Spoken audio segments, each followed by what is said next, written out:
Sam, you wanted to Yeah, discuss the inner workings of yeah. how the But first, relationships can with you this just team. tell me about in terms of like Miriam Adelson, like how involved is she with the team?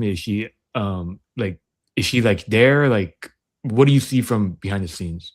Yeah, it's definitely mostly Patrick Dumont that's there. He has the governor title as well, so it's not like surprising in that respect.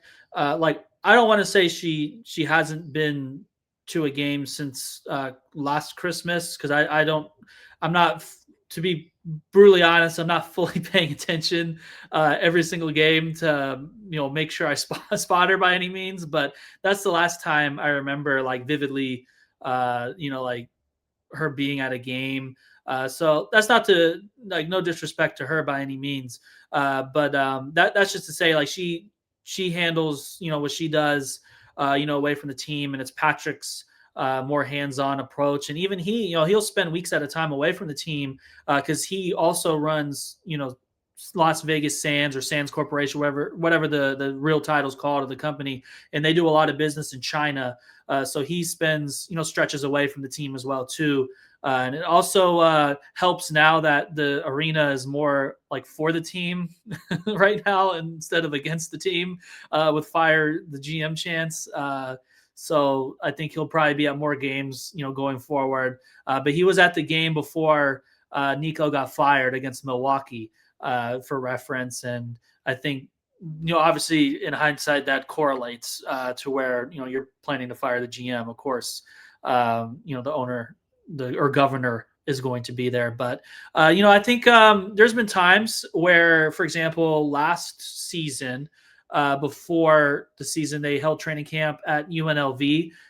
They have a lot of the Adelson family has a lot of influence in Las Vegas, and so she spends a lot of time there, and they held team dinners, at least one of them, one team dinner at least at Miriam's house out there in Vegas. So she does stuff like that. I know like after she bought the team, she held one as well too. That type of stuff, but not like hands-on. Like micromanaging. She keeps a distance, and Patrick Dumont oversees the team for sure. I want to get into too like geopolitics, but like people know Adelson's very like pro-Israel, right? And then Kyrie's coming on the other end of the spectrum where he's like pro-Palestine, and like he had the little thing in Brooklyn with the black Israeli, Hebrew Israelites or something, and then like how does that? Do they even bring that up? Like what? Like right now? Like what's going on? Do you think it can potentially become a problem with them too if things go sour or anything? Like how's your? I don't think it's been talked about at all from media or anyone. So have you even thought of that until I just brought it up? No, honestly, like I don't think that's to my understanding, I don't think that's ever really, been a problem. I think like they keep it about basketball, and yeah, I think that's worked, for both sides, of course. Like Kyrie is someone who I think he's had a successful tenure, with the Mavs organization, regardless of the ownership group that they've had in place. And yeah, to my knowledge, I don't think there's ever been a friction or issue. So if there was, they you know I don't think it's ever like bubbled or surfaced to be a legitimate problem in a significant capacity. So you would say like for now it's everything's fine with them. Like like things can change on the dime in the NBA, especially like there could become a problem if Kyrie starts doing. You look at his track history, right? He's kind of done things, and then it's it could it become a problem? Like maybe, right? You'd say you don't know right now. I personally don't stay in tune with a lot of geopolitical developments, but I just know like throughout the situation that's transpired in the Middle East over the last like year plus, however long it's been. I know many years. Obviously, Yeah. there's been conflicts, but um, I think if it's been good up to this point, I don't think I think Kyrie's in a spot in his career where I don't anticipate that ever Do you think being being Like a at this coach. point, he's kind of picking his battles in a way. Like he's not like how he was younger. Yeah, I think a big part of it is when it impacts your ability to play, and I think that's really the big thing. Like with the Brooklyn Nets, like it's hard to get through a situation um, whenever you're like basically not able to play every game, and the people making money from the situation have to make tough judgment calls, and then you have to make a tough judgment call from your kind of like personal belief. Like if it's something that's happening outside of the general like non-game impacting, like you can only play road games, like with the COVID-19 stuff, like that's just so complicated, or it's unavoidable, if you will.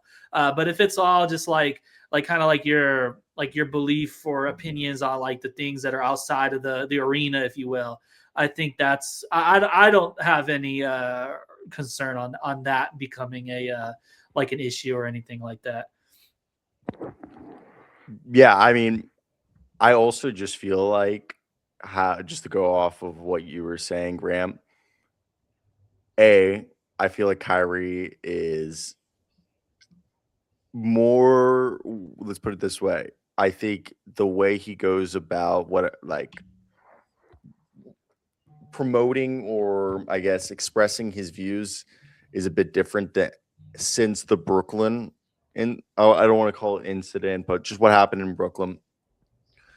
And Miriam Adelson obviously is aware of what the public is, perception of her beliefs. So I would just think even the NBA is probably aware of that. I think everyone just knows in terms of what's good or bad for business in what you put out into the, I guess you would say the what is it, zeitgeist, the zeitgeist or whatever of the universe. So I just feel like they all know that they're just not trying to stir the pot and what. So I just feel like that's not something that would ever be broached between the two of them.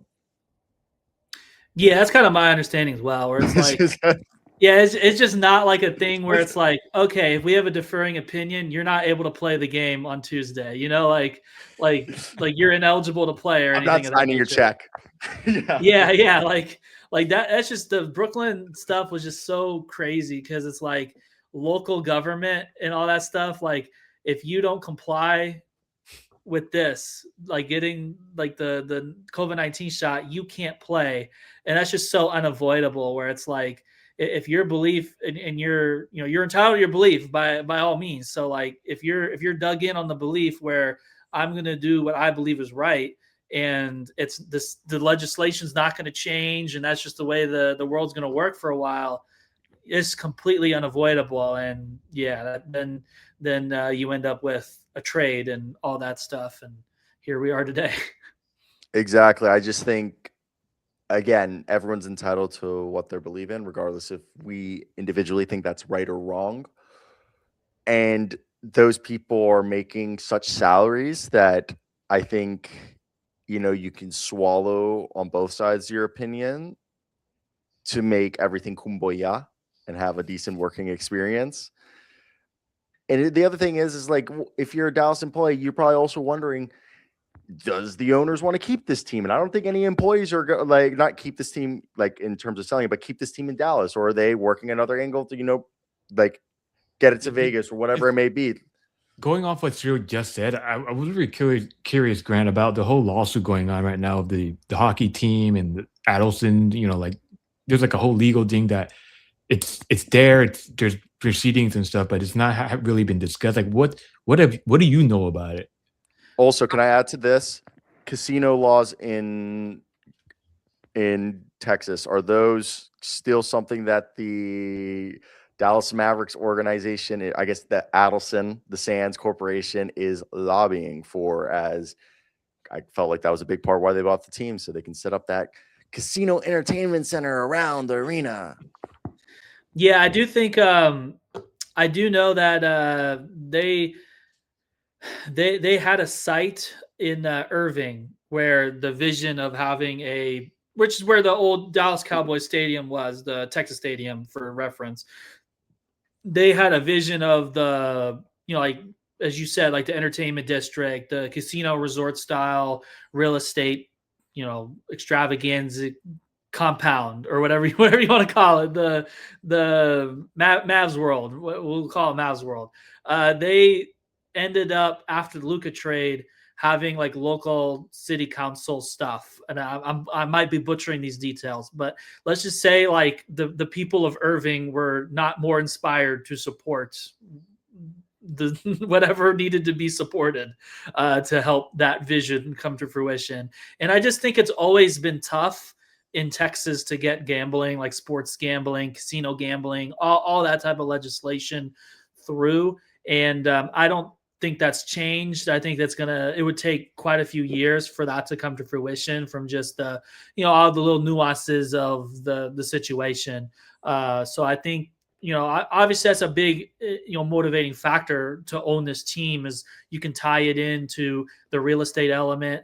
Mark Cuban, his, part of his public explanation for selling the team was he could collaborate with the, Miriam Adelson, Patrick Dumont, like this, like their expertise with real estate. And I mean that in a perfect world, from their perspective, you make a ton of money by having that legislation come to fruition, and you're able to build, a place like that. Nothing's like that in Texas, untapped market, if you will. So I haven't really seen any traction for that. I think it's kind of stagnated in terms of the steps necessary to accomplish this. But they are going to have a development in the arena building process very soon, like early this next year. Like, which, I mean, I say that and it's December 11th. So, like, I remember during the summer, CEO Rick Welts, who helped the Warriors get their Chase Center, fully developed and built, as complicated as that one was. He came out of retirement to work with the Mavericks organization. Patrick Dumont, I actually remember, he toured Chase Center early, like in his time, like being part of the Mavericks organization. So they view that as like an inspiration. And I remember Welts in an interview, forgot the outlet, apologies whoever did it, but mentioned that we have like a 6-month runway where we have to get clarification on this arena for our future and have it solidified. And I think it's been mostly 6 months. It was in the summertime. So I think we should expect, for better or worse from their perspective, that progress on what their plans are, or at least a substantial development. But overall, with that Dallas Stars situation, that's something that's been really hard for me personally to follow. Like, I know, like, if you're trying to get a new venue, both organizations would like to get a new venue. I think it's a matter of basically getting out of responsibility for having to pay or contribute to renovations for a building you're not going to be like a tenant for the distant future. So you kind of have to play, like, I guess, if you will, legal games, where it's like, hey, your headquarters is not actually in Dallas like the contract says you're supposed to. And it's like, well, hey, yours isn't either. You guys are in Vegas. Well, you guys said we're in Frisco. It's all just complicated for me, because the Stars headquarters is where the Texas Legends play. It's at like Comerica Center in Frisco. And so there's when I go to cover, Legends games or whatever it may be, there is a plaque that says Dallas Stars headquarters, but they're renting or vice versa. I'm sure they're well aware, both sides, of the business arrangement here, where they're operating out of the same building. So it's like weird that like all of a sudden this would be like a legal matter out of like a necessity. Like it's just weird. Like it just seems like a matter of like the contractual like process of I don't even know, like to get out of whatever they're trying to get out of, if you will. I have very minimal to no expertise, as you can tell, on this topic. Yeah. So I'm trying my best to analyze it, and I'm sure I am butchering the details.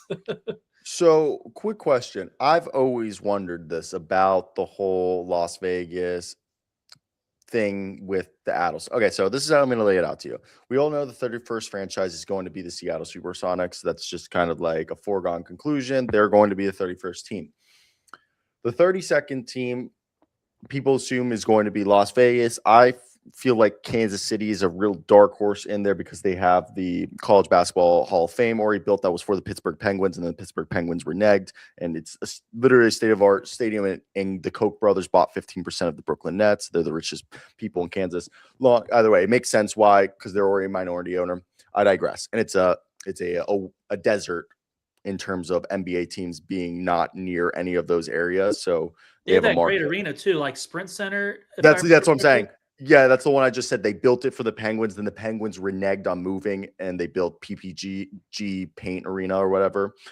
So they literally have an arena that's like 15 years old, state of the art, just plays Big 12 tournaments.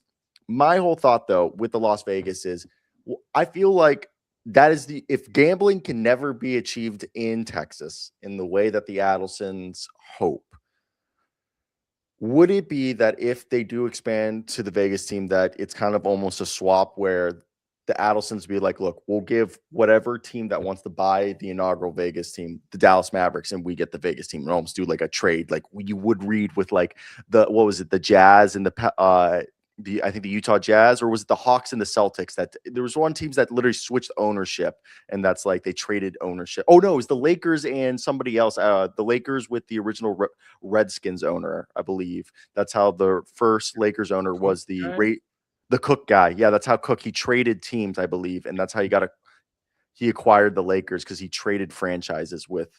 But either way, do you think something like that could happen? Do you think the ultimate goal for the Adelsons with this arena project is to get a casino? Because that's their gig. That's their bag, baby. Yeah, I do think that is the goal. I'm personally not too in tune on like the if we can't get this, what's the move sort of thought process there. But is relocation like a fear? I don't. Obviously you're not going to allow that to be a like aired out fear and let it survive. But I haven't gotten a legitimate sense of a fear of relocation. But you know what I mean? Like you're not going to let that like bubble fester, grow. Like you're going to do what you can to squash that. But I haven't like heard legitimate like fears, if you will, of the relocation. I think that there's probably still optimism, if I had to guess, that they can get their original like priorities accomplished with the real estate development. But yeah, I probably need to learn more about the legal ecosystem, if you will, of the state of Texas. Well, it's just such an odd situation, because we all look at this and we're like, we know the whole they would not be building an arena if it wasn't to put a casino with it. Okay, knowing them, they would just be like, "I will just renovate, do what the Charlotte Hornets are, put a little food bar, open it up, get a luxury boxes put in there, whatever it may be." But the whole reason we know that it's odd compared to any other sport team development or desire to develop an arena, that it's all tied to this casino gambling operation, because that's the moneymaker that they want to put in there. And Texas being one of the most stringent and anti-gambling states, ironically, you would think. But so yeah, I just find that interesting. So because it's just a saga that it's weird, it's or interesting, I guess. I think bare minimum, my mentality or analysis, if you will, probably my thought on it. If you are thinking from their perspective and you have no ownership of the American Airlines Center, they don't even own the parking lots. Like the ownership group that sold to Ross Perot when he sold the Mavs to Mark Cuban, he retained the parking lots. That was way before my time. Shout out Ross Perot. Own the parking lots. Yeah, so it's like that was genius by pulling that one off. Kind of what happened to the Dodgers too. The McCourts still own the parking lots at Dodger Stadium, so they're still racking up a lot of money on that. They're the real money makers, they say. So yeah, no, for sure. So I think at bare minimum, if you own this team or a franchise and you build an arena, you just having the development of it and having that tied to the asset, that helps I could be completely wrong, but I would assume that helps the value of the franchise by actually owning the arena, a great new arena, as opposed to being a tenant at the American Airlines Center. And then that would be valuable for you if you did have a change of plans to then sell a team. You would want to have an arena you own tied to it, and maybe the new owner is leasing it from you, or you're selling the building altogether. If that's like a contingency or backup route where you at least want to grow the value of your asset that you paid for before, pivoting and parting ways with it. Okay, this is so genius how Ross Perot did this. And shout out, by the way, I've always known who Ross Perot is because my dad voted for him, and I make fun of him for it, but he always talks about him. And then, like, what was it? SB Nations. Oh my God, the guy who does the charts, John Boyce made a whole documentary series about Ross Perot. By the way, Ross Perot Jr. is legally obligated to operate 3,000 parking spaces for arena games through Hillwood's home company or Hillwood's development company. And he has to always make 3,000 parking spaces available, obligated to ensure. And those are like lot F, which are conveniently located right in front of the arena. So they don't. That is amazing. That is amazing, by the way. And because of the real estate element, there's been big apartment buildings built like right in front of the arena. Like it's a very odd, like, just dynamic of like the development that's happened the last like 10 years directly in front of it. So there used to be like open space, but there was like these huge like apartment buildings like right across the street from each other, like just tons of development. So I'm sure they would love to get into a spot where they own it, they own the neighboring area, or at least the parking lots, to say the least. Yeah, that makes sense. So, like, ostensibly, you would think that like they were just doing it for the gambling, but it's a lot more. But hey, Grant, that's basically everything we had. I don't know if Sam had anything else. Thank you for taking the time out of your day to do this. This was amazing. No, yeah, I really appreciate you guys having me. Always enjoy reading the site, and always appreciate any time I see Dallas Hoops Journal on there, especially. Pretty decent stuff, I hope. No, completely. And Grant, if you want to tell the people all your socials and places that you contribute to so they can find all of your work. Yeah, for sure. When you have a crazy last name like me, you can find me just about searching my full name, Grant Afseth, on just about any platform. And a lot of my Mavs writing on DallasHoopsJournal.com, and then some general NBA stuff on different platforms when other teams are not getting mad at me. No, completely. And for anybody, those will be in the description, so you can just go ahead and click those. I'll add those there. Again, Grant, really thank you for joining us. And if you've made it to the end, thanks for watching Around the Beat. We'll be back next week. Thanks, Grant. Yeah, thank you.